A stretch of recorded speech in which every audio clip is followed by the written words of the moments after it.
Hi, folks. Welcome. Oh, hold on a second. I need to apparently kill some stuff that's on the background there. What's that? Just cam screen capture. That's why I turn off. Hi, folks. Hope you're enjoying your holidays. Hope you're enjoying some lovely turkey here, or you will be soon if you're stopping by. How the hell did the Detroit Lions win that game? Let me just start up the recorder here. We'll record some thoughts as well. How the hell did the Detroit Lions win that game? Now, there was a lot of funny things happening at the end of that game that I think will have to go down in history with what the hell. Certainly a defensive pass interference, one of the worst I have seen in this year in... Why do I sound like Elmo? I do not sound like Elmo. You're going to make me check some stuff. Hold on. Let me unmute this app. Why do I... You saying I sound like Elmo? I don't sound like Elmo. Okay, thank you for throwing off my thoughts. How the hell did the Detroit Lions win this game? Now, I know there was a defensive pass interference late in this game. Everything was... probably the worst DPI I've seen all year long with a completely uncatchable ball. Officiating got really interesting late in this game as multiple delays of game were ignored. Holding was ignored. That one I don't care about as much. But the DPI was rough. The delays of game were rough. But there's an old, wise Detroit area philosopher that always has a solution in this scenario, which is the patented phrase, ball don't lie. Ball don't lie, as we watch Matt Eberflus and Caleb Williams decide to just take it easy on a Thanksgiving, move up a little bit slow to grab some turkey, a little bit of stuffing here. That's nice. Wait a minute. What do you mean the game is over? What do you mean the game's over? But I consider that ball don't lie. I really do. I consider that ball don't lie because nowhere in the history of the universe have I seen a team get bailed out the way that the Chicago Bears did. And I'm not afraid to admit it right now, today. I'm not really afraid to go very fansy right now as we sit here, dealing with the repercussions that always come with playing late season Thursday games. Now, it's always unavailable at the now that's always going to happen for the Detroit Lions with Thanksgiving, but they have another Thursday game coming out for this. No extra rest. Like, are you kidding me? You're stuffing the schedule with more of these Thursday games. This was a mash unit today. Zadarius Smith is really the game ball here. That man left the field multiple times, dealing with certainly something that he's got going on, and yet nevertheless was a sack master for the Detroit Lions, smashing Caleb Williams again and again. The story of this is going to be injuries. The story of this is going to be play clock management for the Chicago Bears. Do not forget, though, that Zadarius Smith, who the Lions got at the trade deadline, had 3 quarterback hits and a sack and a half. I'm not sure I will go with just that at the end of the day. DJ Reader, also fantastic, also leaving this game. Both those guys, honest to God, game balls with how tough that was. This is a Lions team that has been begging for some pressure. And the Chicago Bears O-line is not good enough, but hey, for most of the game, they were standing tough. But when they needed the sacks the most, Zadarius Smith and DJ Reader came in and gave you the pressure you needed to help win this game. Once again, DeAndre Swift removed as a running threat in this game, only 33 yards, same with basically the same amount of yardage as Caleb Williams on 7 more carries. The real threat, of course, being Caleb Williams. And look, DJ Moore is good. There's a reason they traded for him. Keenan Allen is still good. I don't care that he's 32. He had a fantastic year last year for the Chargers, and you did start to see him get his sea legs about him and really be a threat against the Minnesota Vikings. So those are 2 threats you really could never discount going into this game. And look, the Lions, once again, were a team that leaned on their defense through a lot of this game. They needed a first half with only 1 first down for the Chicago Bears to win this. Because at the end of the day, the Bears are still a good defensive team, and they stymied the Detroit Lions.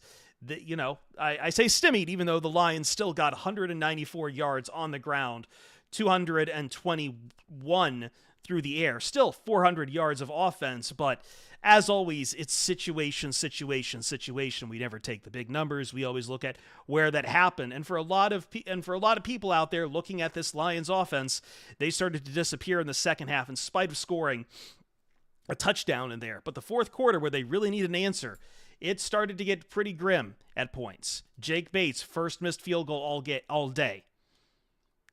But there is something to the Lions having a bit of plot armor here, no? There is something a little bit to, hey, that really should have not gone their way, and yet somehow it did. Somehow it did, and the Lions escaped Thanksgiving, their first Thanksgiving in quite a few years. And it does not come easy at all. And it comes with the caveat that in 7 days, you have to play another game against the Green Bay Packers, and you have been getting a MASH unit on your defense. We have to see about what's going to happen with all of these injuries on the other side. But I think today you are thankful for Matt Eberflus. You are thankful for some lucky stars. You are thankful because, once again, in spite of everything, as people started to invoke it, that they felt this was some SOL. Yeah, I know.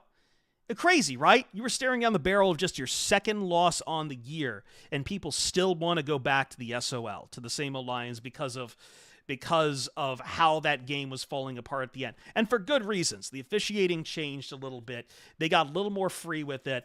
I'm not going to say it was all against the Lions, because the Lions did get some of those holding calls going their way quite a few times. But you had a ticky-tack call. You had lineman after lineman going down, going out. Malcolm Rodriguez leaving the field at some point too. DJ Reader would get a sack and then immediately leave the field. It felt like this was a game that wasn't going your way in about 18 different directions. And then the Bears do that. The Bears decide to snap the ball, decide to just run up and snap the ball. And they wanted to run a play instead of trying to even kick a field goal. That was the other thing. I know you don't want to play for a field goal in that situation, but you got to see the clock winding down. What are you doing? You're not spiking it at the very least. You should see how much time you've burned and just forget about the play. Spike the ball so you can at least go for the tie. No, the Bears took probably the worst decision I have seen. And if Matt Eberflus is still on the flight back to Chicago, or the bus back to Chicago, or the pontoon back to Chicago, you got to call this organization soft. That's right. I'm going to call the owner of the Bears soft if you're not firing Matt Eberflus tomorrow. You should fire that jackwagon. I don't want to call for people's heads to roll. I really just said that with Jonas on our last preview podcast. I don't want to see heads rolling. But what was that?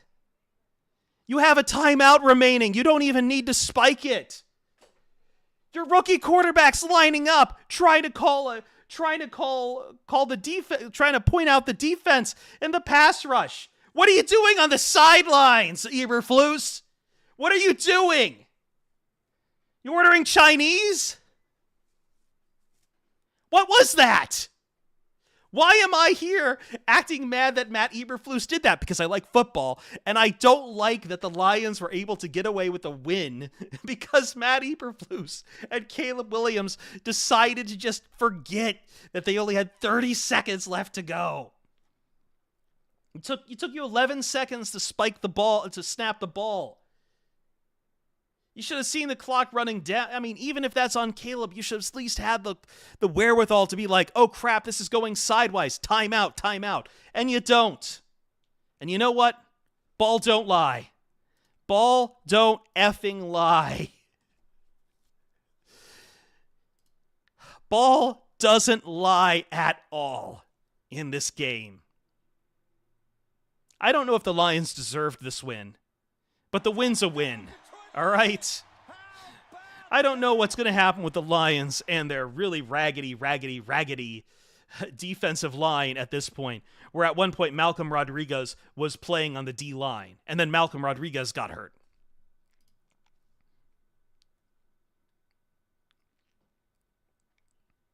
I don't know what else to say about it. I really don't. It's insane. I love football. That's what I'm thankful for on Thanksgiving. I love football. It is simultaneously the best sport and the dumbest sport by miles and miles apart. And I'm going to stop talking in a couple minutes because I'm almost done recording this podcast portion, and I want to relive some of this together with you. Those of you watching here on Thanksgiving with me on twitch.tv/PrideOfDetroit and on youtube.com/@PrideOfDetroit. And I know I'm saying certain words wrong, and I don't care. My blood pressure is not at a very healthy level, and I can tell because I can hear my tinnitus acting up again. So I'm going to drink a lot of water. I had my Thanksgiving meal, turkey sandwich Monte Cristo. And I've been having a bunch of strawberries, and I'm about to have a salad.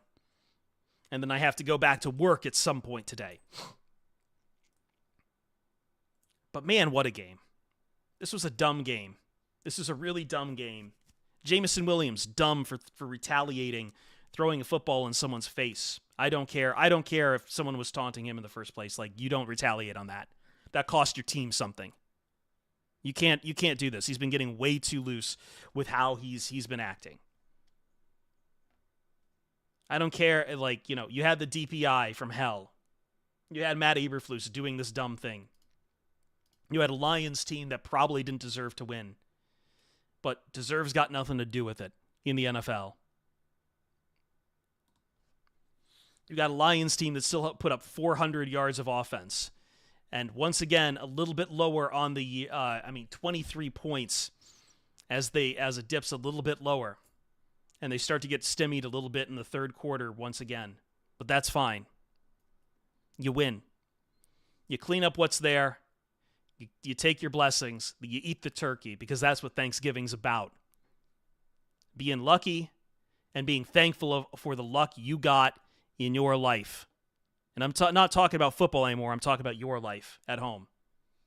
And I want you to think on that because I don't think we think about it enough. And it's why I love Thanksgiving more than anything else. Because it's right there in the name. And it is time to be thankful for everything in your life. And it's something I've kind of come to appreciate a little bit more in mine. As I struggle with more than a few things that I just don't like talking about. It's beautiful, man. It's a beautiful game. The Lions escape with a win, move on to Green Bay in 7 days, and hopefully in the meantime, a little cranberry sauce and some stuffing will help cure the wounds of many of the Detroit Lions defensive line, because you're going to have the Packers coming up real soon. And maybe you'll get some luck on your side and some easing up from the NFC North. But either way, this is a team that seems to have a lot written on it, and they're fighting and clawing for everything. For the podcast crew, we'll see you Starside. Okay, that's enough of that podcast. I just had that recorded. Yeah, so we are also thankful for Righteous Felon Craft Jerky and Meat Sticks and the Turkey Jerky. That's right.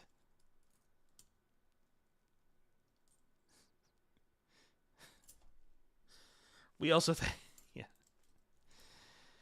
hello everyone. So I didn't see the final play.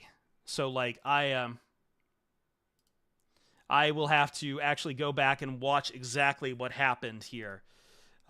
Because I'm not sure. I saw it, I've seen it now, but in case you missed it, I am pulling it up right now. I'm finding it from, because I think Rap Sheet had it. Stand by. Let's pull this into a new window.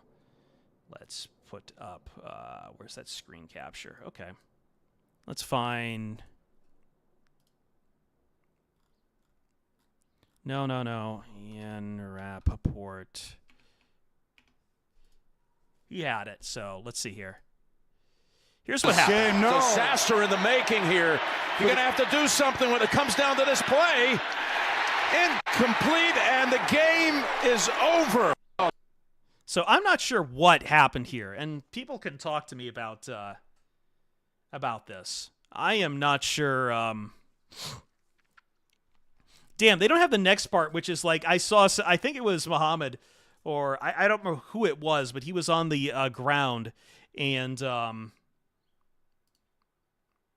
he was like, man. I saw at least one defender just kind of helmet off, kneeling on both legs on the ground. It's like, man, what the hell?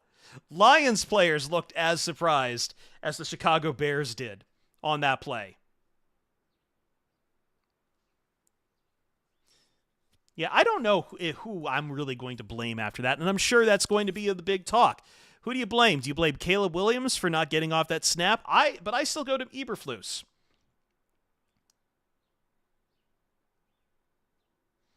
Wasn't last play that was the problem specifically. It was the previous play, ended with 32 on the clock. But again, like, you're on the sideline. Like, I know what Caleb Williams is trying to do. He's not thinking. But you as the head coach, you're the guardrail. You have all those officials at your beck and call to call a timeout when you so wish. And in a late game situation, that coach, there will be an official over there looking at you like, you want to call timeout? You want to call timeout here? You want to call timeout here? Because he knows you have the timeout. Like, I understand that Caleb Williams really screwed up a bit, but Eberflus is supposed to be your guard. Your coach is supposed to be the guardrail if you're focused on something else, especially a rookie quarterback in the NFL. He's a rookie. He's juggling a lot. He's trying to call out coverages. He messed up, sure, but his focus is on calling out coverages in that moment. You're the coach. You're the one who actually gets to call the timeout. All right? You get to call the timeout. And even if you burned off that much clock and you see your quarterback about to try to take a snap, you burned off a lot of fucking clock. I get it. And I'm sorry, I know I'm using the swearing right now. But you still, as the head coach, should call the timeout. When you saw that clock get down to, like, what was it? Like 6 seconds? 7 seconds? When you're down to 10 seconds and the play still isn't off, call the timeout. That's what I mean. It's not that it's... I know people were going to blame Caleb because there is 50-50 blame for the Bears when it is when they are back to the line and it's not being called a timeout. But when you see the clock tick, tick, tick, tick, tick down and it's not being called, that's when your coach is supposed to bail you out. That's when your coach is supposed to say, something ain't right here. Let's stop this play. Since the clock was above 15, when the headset had been working, the headset, no, that's not an excuse. I'm not, yeah. No, they were in field goal range. They would have been in field goal range. Like, I know they were like what? That was like, it would have probably been from about like the 40, that would have been kicked from about, like, I would say like the 45, 47. So that makes that a 57-yarder? No, I know the line on the screen showed it. But at that point, you have to eat it and have to hope he gets a career high. 59-yarder? Man, there's guys making 58s all the time this year. If they're not missing, they're hitting from 58. Like, I hate to say it, but they are. And then, yeah, if you want to do the Hail Mary anyway, if you don't think Santos can do it, you still call the timeout so you can get in the proper play.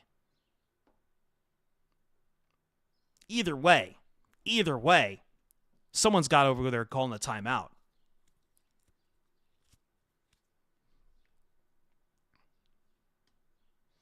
You call the timeout, and then you use the teachable moment for your rookie later, but Bears don't seem great with the teaching part of the job. Yeah,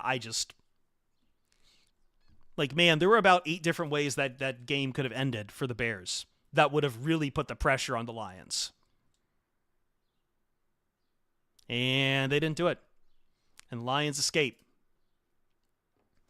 I know some people want to talk about Kindle Vildor. I don't really care for that too much. I'm not qualified to really break down to the tape of Kindle Vildor, to be honest. And there's quite a few good receivers that Kindle Vildor has been asked to guard in the last couple of weeks.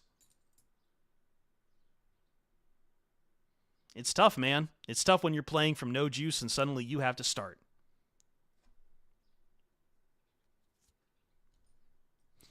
It's almost like they thought the play clock was the game clock. Maybe that might have been it.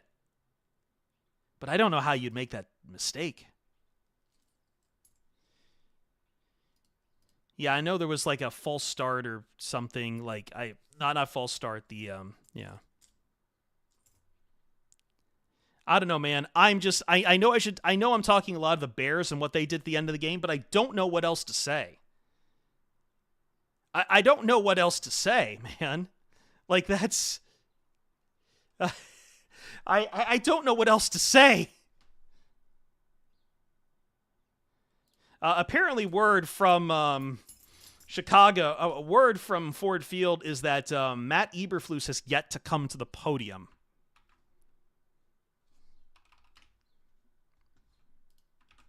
Speaking of which, we should probably get some Lions post-game. Let's see if we can get some post-game if Dan Campbell will speak. I'll keep that up and see if Dan Campbell will speak. We'll put him on when we do. For the time being, though, yeah.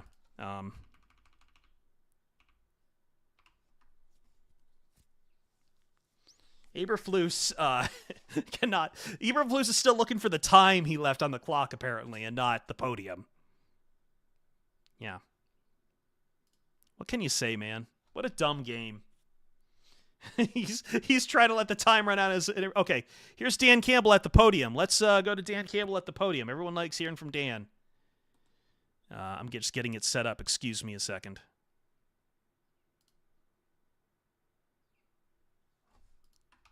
Why is this not working now? Golly, there we go. Okay. Sorry, I'm just getting Dan set up a bit. Let's go back a little bit in time to the start of that. Screen cap up. The W. That's ultimately what we did, and we found a way. You know, credit to that team. They played hard. We knew they would, and so you know, hard-fought game, and. You know, I just thought there was a number of things. You know, I thought we started off pretty hot offensively, and defensively, man, getting the 3 and outs, really getting them off the field and really chewing up all of the first half.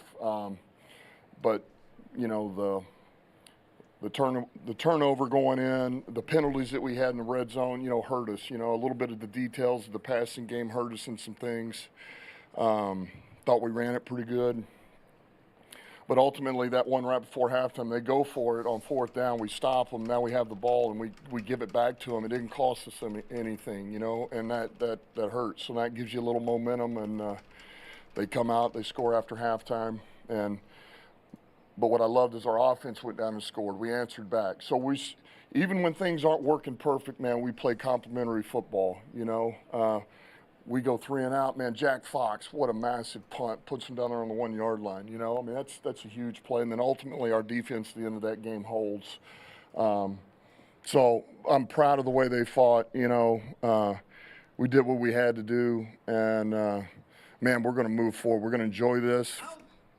First Thanksgiving win since I've been here, and our guys are going to enjoy it. We're going to enjoy it. We got a couple of days off before we're back, getting ready for Green Bay, or players do, and then we're on to the next one. So proud of the guys. Mm-hmm. Just how big was that play and kind of set up a bit of confusion for them there on that sack on 2nd down, and just his play really all day. Got a couple sacks and really was a factor. Yeah, I mean, look, our guys up front, I thought played their tails off. I mean, Zadarius did some really good things. I thought DJ Reader, man, you know, I thought he was outstanding. You know, Mac, I thought Pascal before he had the injury. I thought Al Muhammad played big for us, man. You know, it was good to get him back in the lineup. He's a relentless player. Gives you all he's got. You know, so great job with defensive staff. You know, getting the next guy up, because we did. We got hit pretty good. You know, we lost a number of guys, and so.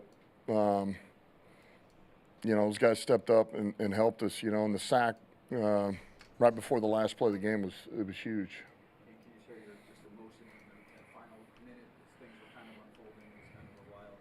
You know, Yeah.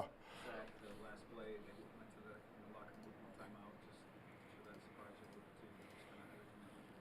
Yeah, well, look, I think I really felt like the takeaway was. I really felt like we were going to get a takeaway, like it was coming. I really did, and and that one didn't. But obviously we won the way we did. So no, I didn't expect that, but I'll take it. I did feel like we were going to make a stand. I didn't see it, happening that way. But that's you get in those type of games, and you get in those situations, and you're trying to play off of and do the best you can, because I'm also in my head thinking before that, do we need to, use a timeout, give yourself a chance to answer back if they tie it, but yet, man, you don't, and now you allow them more time to score a touchdown and win the game. You're going through all these scenarios. So, I was just proud of the way the defense held. I felt good about us doing it, holding. I just didn't know how it was going to play out.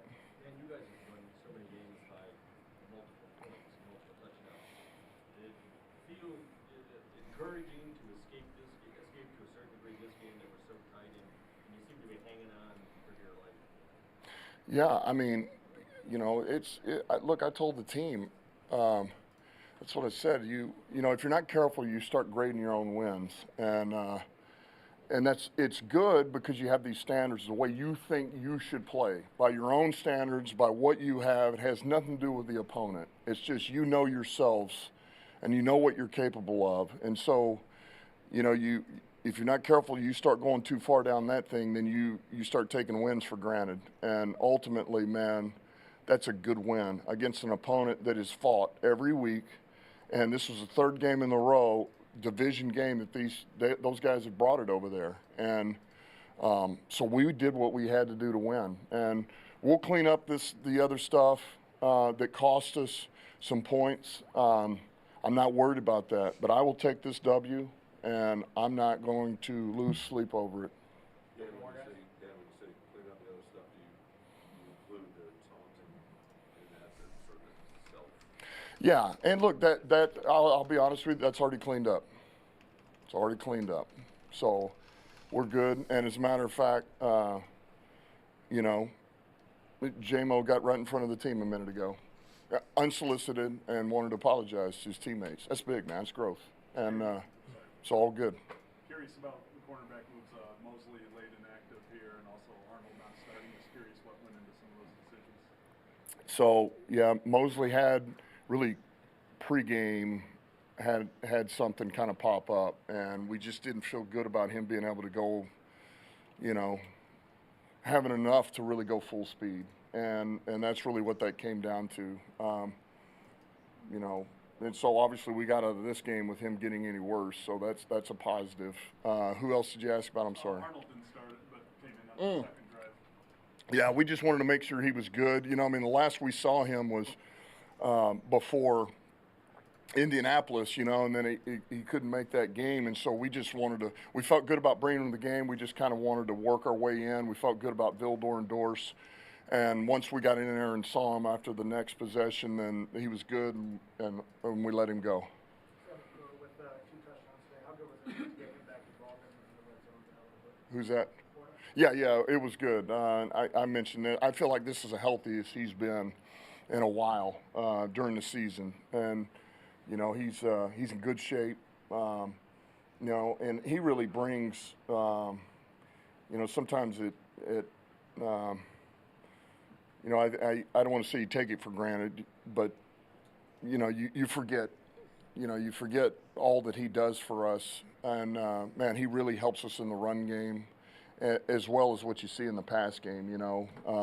He's a good player, and honestly, he makes the offense better, and he and Brock run right together. It allows us to put Brock where he belongs, which makes him a better player, which in turn makes us a better offense, and so on.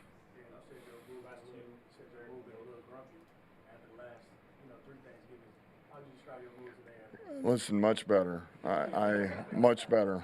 I will take a W. Look, that's division win number 3, which is huge. Division win, especially in the race we're in right now, and then that's win 11, and it's another conference win. So listen, I feel good, and I'm going to take that W, and I'm going to enjoy this Thanksgiving. Happy Thanksgiving to all of you and all your families and everybody out there. I'm going to enjoy this. Two things, and it just on the defensive line, do you ever feel snaked with all these injuries? It just seems like one position will be coming and coming. If there's any update on the guys. Let me ask you this: does it really matter? Like, who cares? You know, and that's the thing. That's what I go back to, man. It doesn't matter. Like, either it is or it isn't, and we get a guy back, or we don't get a guy back, and like worrying about it and moaning about it and bitching about it. It's like calls, right? It's like the call. It's like Vildor. I could sit there and throw a fit about it. What does it matter? You know, it's called. It's done. So I know this. Whoever we have available, we're going to get them ready to play, and we expect them to hold the line. Period. You got to do your job, and everybody around you is looking for you to do your job. So we'll give you the best opportunity to have success, or put you in the best position to have success, and and we'll go. And if we got to do something different, we got defensive injuries, that makes us do something different offensively, and special teams will do that. If it's offensive, we'll play a little different on defense or special teams, and we'll find a way to balance the levies. Do either of those guys seem serious? Josh or Levi? I feel like it'll be okay. It could be a little bit. You know, they could be down for a bit. Look, I'll be honest with you. I think Rodrigo's the one that could be the worst. And I don't know how significant it'll be just yet, but he's the one I fear a little bit could be down. He brought a lot of slings, obviously, for the play in the championship game last year and last week. Just any thoughts on that penalty? It seemed questionable to some people. Yeah, I mean, look, I didn't have a problem with the coverage. That's probably the best way to say it. You know, I thought those guys were competing for the ball, and I liked his coverage there. And look, I love the way. That's why Vildor's here, man. We love the way he competes. Like, you don't worry about him. It's too big for him, or he's not going to go out there and he's not going to fight the guy. He's not like, you know. We know exactly what he is, and we love it. We love who he is and the way he plays. Yep. Okay, let me bring that back down. Let me swap over here. Chris Cam back, screen cap off. All right, sorry. I was like getting this. I'm trying to get this podcast out because yours truly has got to go back to work in about an hour. So, once again, this is a great time for me to ask you guys to remember that we do have a live show coming up. I hope to see all of you there. If you can't be there, that's fine. We'll try to have it up for you guys as soon as possible on all of our feeds. And yeah. Seeing Rodrigo being the one that is the more significant injury is he said on Rodrigo, he basically said that that's the one that worries him the most right now. I believe the wording is that from Tim Twentyman that he's most worried about the knee injury for Rodriguez out of all the injuries today. So, yeah. That is, once again, another big core of your defense getting gutted. And at some point, it'll be a story. It won't be enough to stop the Lions, I think, from getting into the playoffs. And hopefully, a lot of these injuries, you can dodge bullets and come back in time for the playoffs. Yeah, who didn't get hurt on offense? Muhammad didn't, not to my knowledge. And I thought he played particularly well. I thought he had some very good pressure in this game. He continues to develop very well for the Detroit Lions on defense. So I'm happy to see that. No, we're not. No, this isn't a turf issue. This is a football issue. This is an issue of you're playing on 4 days rest. This is an issue of what football teams tend to do happens to football teams down the stretch. You just happen to be dealing with issues because ultimately at the end of the day, the turf isn't changing. I hate to say it, but, you know, I know everyone wants to drag out this turf is evil and the devil question, but it don't matter. You can't change it. It won't be changed. Players are hurt. Players are tired on 4 days rest. It's a long, long season, And some of them went down and are nursing a couple other things. Like, this isn't the first time Zadarius Smith or Malcolm Rodriguez appeared on an injury report. This didn't just come out of nowhere and they just get, smashed up on injury. Nor are they anything that will end their season. It is not a strength and conditioning coach issue either. There is nothing you can do, no matter how many armor of calluses you perform, that'll get you ready for a full season of football. Sorry, it just happens. I hate to say it. I know you're looking for a rational explanation for the injuries. This is what we talked about this last year, that the Lions really had a lot of luck on their side to not have a lot of injuries in last season. Now they're kind of getting the other side of the coin of it a little bit. Now they're getting unlucky with it. Now they're going deep into injuries at specific positions. And that's what really hurts them at the end of the day. And you just hope, if nothing else, you at least have some of those guys back in 7 days. Decker sat for this game. Carlton Davis sat for this game. I know nobody likes to watch Kindle Vildor out there. You hope you get Carlton Davis back on 7 days because he took this one off. And down the stretch, this is something the Lions can have in their back pocket, is that they're not like, I know the Vikings are right on your heels for the 1 seed, but with this many injuries, there might just not be anything you can really do about it unless they start taking some losses as well. Everything's going right for them. But you need luck. You need luck out there. Anyway, I think that's going to do it. I just wanted to do a quick stream for you guys here, because I know a lot of people ask for these post-game streams after a win, and I just have not been available for a lot of them. So I'm going to go and freshen up, take a shower. I have to be back at work in about an hour. I will be the update anchor on Fox Sports Radio, The Odd Couple, tonight. And I hope you guys can listen if you're around there. Because I would love to for you guys to hear my dulcet tones. But the important thing is, yeah, I know, work, boo. It's a reality when I'm working in sports, unfortunately. I'm not sure how I really feel about it at the end of the day, but it's what I deal with. Well, Dallas is already up 3 points on the New York Giants, so we'll keep an eye on that, and we'll keep an eye tonight on the Miami-Green Bay game, which I know Lions fans will probably be watching that with rapt attention. I actually kind of like Miami's chances in this game. I know it's a cold weather game, and I know they have all this, that, and the other thing about Dolphins playing in the cold weather, but you want to talk about another team that's been kind of getting away with it a little bit, has been the Green Bay Packers, and the Dolphins' offense has kind of been on the come. So keep an eye on that, because I think that could turn into an interesting game. Hopefully. Anyway, we're going to have a full POD cast tomorrow, I believe, with myself, Jeremy, and Ryan to break down this game. So be sure to be there for us for that. And again, hope to see you guys on December 4th, Magic Stick at the Majestic Theater, downtown Detroit. Details are on prideofdetroit.com. Live show. It's been in the making forever. We want to see you there. Thank you. But for now, I want you guys to go spend some time with your families. Goodbye, everyone.